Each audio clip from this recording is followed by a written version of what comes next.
আগো নাসির ভাইয়ের জন্য দোয়া চাই, খালা নাসির ভাইয়ের জন্য সমর্থন চাই। কেন্দ্রীয় ছাত্র দলের সাধারণ সম্পাদক সুবর্ণ চরের নাসির ভাই মোদের আনন্দের আর সীমা নাই।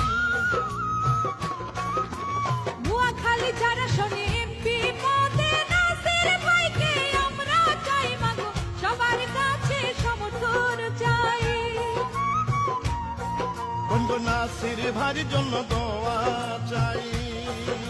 দেশনেত্রী বেগম খালেদা জিয়ার অতি স্নেহভাজন বিএনপির ভারপ্রাপ্ত চেয়ারম্যান প্রিয় নেতা তারেক রহমানের অতি বিশ্বস্ত ছাত্রদল কেন্দ্রীয় কমিটির সংগ্রামী সাধারণ সম্পাদক নোয়াখালী সদর ও সুবর্ণচরের কৃতি সন্তান ছাত্র নেতা থেকে জননেতা